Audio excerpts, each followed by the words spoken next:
everyone, welcome to Hobby Talk, the podcast where we explore the fun and fascinating world of hobbies, interests, and talent. I'm your host, Azara Sabrina, and today we have three amazing guests joining us, Siti, Gabriel, and Raya.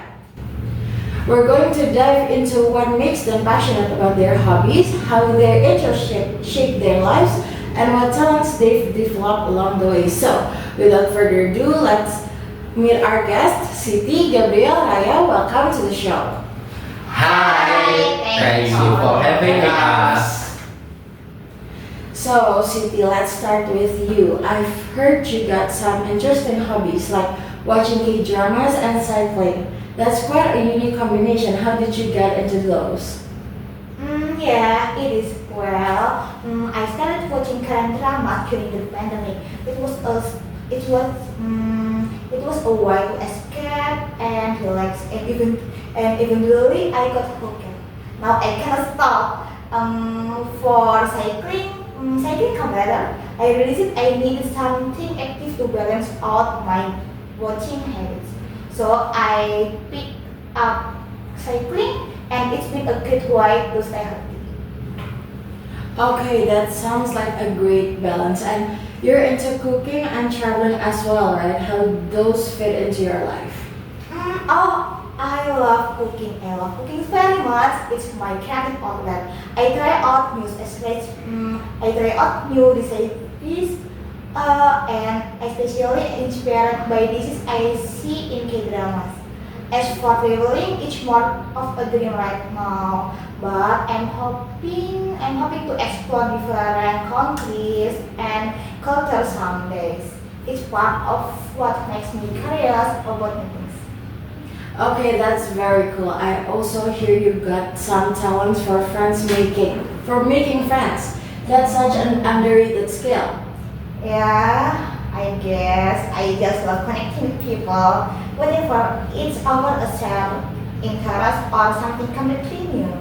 I find it easy to start up conversation and with relationship. That's awesome. So let's move on to Gabrielle. You've got quite the intellectual side with interest in theology and anthropology. How did those fields catch your attention? I have always been curious about the bigger question in the world, like in the life, why we are here, how different cultures think, and what we can learn from history and religion. So theology and anthropology just felt like a natural fit for that curiosity. They help me to understand the world and the people around me in a deeper way.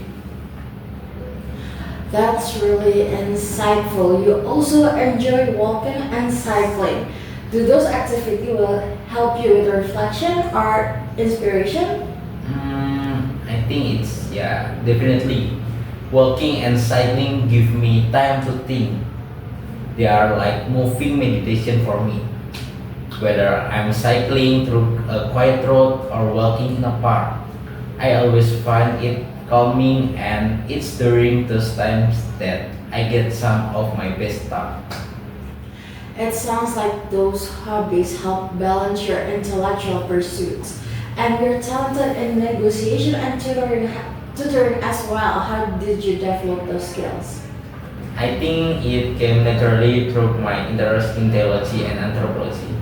So actually, when you are constantly analyzing different perspectives, you learn how to communicate and negotiate ideas effectively.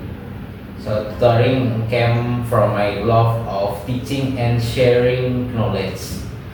I like helping others understand complex subjects and watching them grow. That's amazing, Gabriel. Now, Raya, let's talk about you. I hear you got some sporty and creative sides, football and playing guitar. That's a mix. How do you manage both? Yeah, I've always been a bit of a multitasker. Football has been a huge part of my life since I was a kid. I love the strategy behind it and the team spirit. Playing guitar on the other hand is more of a way for me to unwind is personal and reflective. I guess they balance each other out. Football is insane and guitar is relaxing.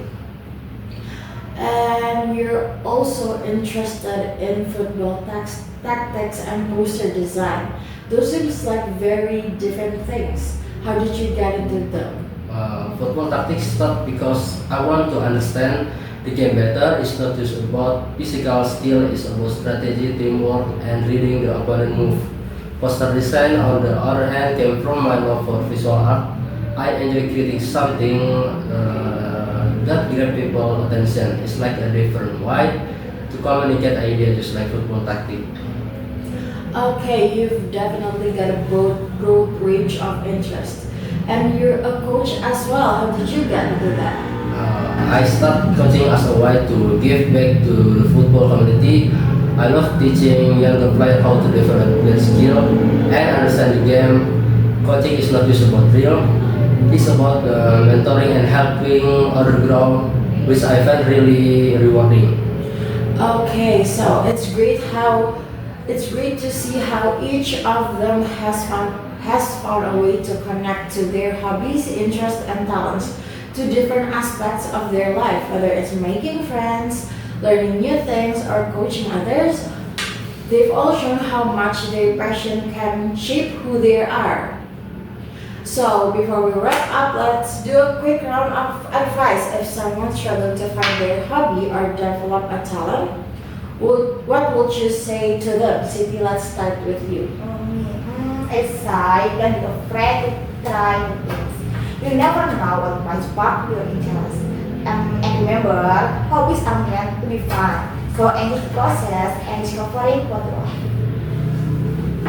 Great advice. How about you, Gabriel? I'd say to be patient with yourself. Not every interest will turn into a passion right away. Sometimes it takes time to figure out what really resonates with you. Wise words. And Ryan? I say, Devin, if something excites you, give it a try.